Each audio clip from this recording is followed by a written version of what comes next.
অ্যাডমিশনের সময় ঢাকার আমার এক আন্টির কাছে কয়েকদিন ছিলাম। তো আন্টির হচ্ছে এক ছেলে এক মেয়ে। তো আমি যখন ছিলাম আজ থেকে কয়েক বছর আগে, কত 2021 সালে, তখন হচ্ছে আন্টির মেয়েটা পড়তো ক্লাস 10-এ, আর ওর ছেলেটা পড়তো না, ও আন্টির মেয়েটা পড়তো হচ্ছে কলেজে, আর ছেলেটা পড়তো হচ্ছে ক্লাস 10-এ হয়তো এরকম। তো মেয়েটা অনেক ভালো ছিল, অনেক সুন্দর ছিল। মেয়েটার নাম হলো কি জানো, খেয়াল নেই। মেয়েটা এবার মেডিকেলে চান্স পেয়েছে। এবার বলতে কি মানে গতবার 2024 সালে রংপুর মেডিকেলে।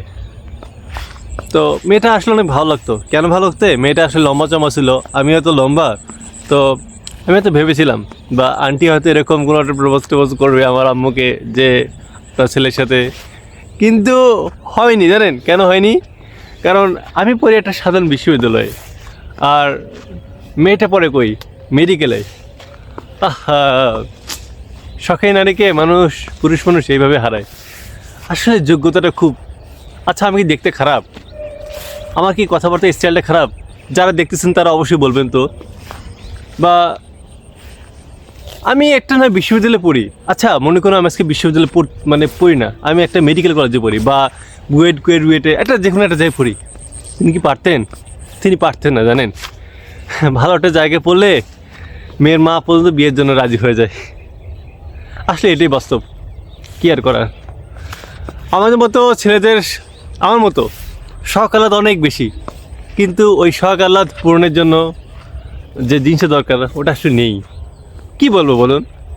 আমার যে এক্সপিরিয়েন্স বা আমি এত ব্যর্থ হয়েছি, আমার ইচ্ছা করে যে মানুষের সামনে কিছু একটু বলি, আমার নিজে এক্সপিরিয়েন্সগুলো শেয়ার করি, কিন্তু কী করবো, আমার তো ওইরকম অবস্থানে পৌঁছাতে পারিনি, বা মানুষের সামনে গিয়ে কথাবার্তা বলবো এরকম সিচুয়েশন আমার সামনে আসেনি।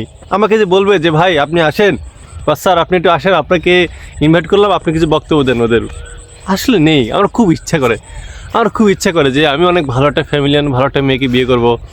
প্রথম স্বপ্ন দেখতাম যে আর্মি অফিসার হব, আর আর্মি অফিসার হওয়ার পর অনেক বড় অফিসারের মেয়ের সাথে প্রেম করব, তাকে বিয়ে করব।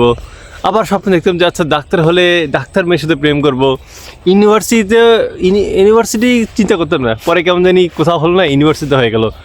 ইউনিভার্সিটিতে গিয়ে যে একটা প্রেম করবো সিনিয়র আপুর সাথে, যে একটু আগে ভাবতেছিলাম যে সিনিয়র আপুর সাথে প্রেম করব, কেমন অনেক মজা করব, তাও নাই। কবে সিনিয়র তো কোনো মেয়েই নাই, কোনো মেয়েই তো আমাকে পাত্তা দেয় না, কোনো মেয়ে যে আমাকে ভালোবাসে এমন কিচ্ছু নেই।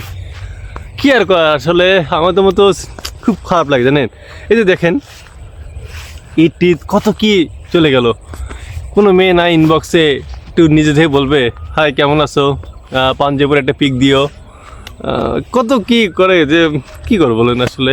আচ্ছা আমার মধ্যে ভাবে, আচ্ছা আমার কি কথা বলা বা আমি দেখতে কি খারাপ? একটা মেয়েও কি আমার উপর ক্রাশ খানা, একটা মেয়েও কি আমার প্রতি একটা ভালোবাসার ফিলিংসটা হয় না?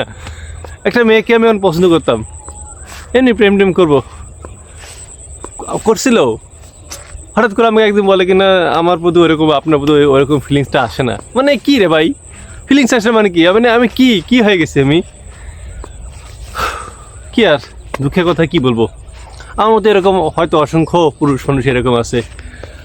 তবে মেয়েটা অনেক ভালো ছিল। ভালো বলতে কি, মেয়েটা অনেক সুন্দর ছিল, লম্বা চৌড়া। সে ছিল বড়ই আনমনা, আর ছিল আমার কল্পনা।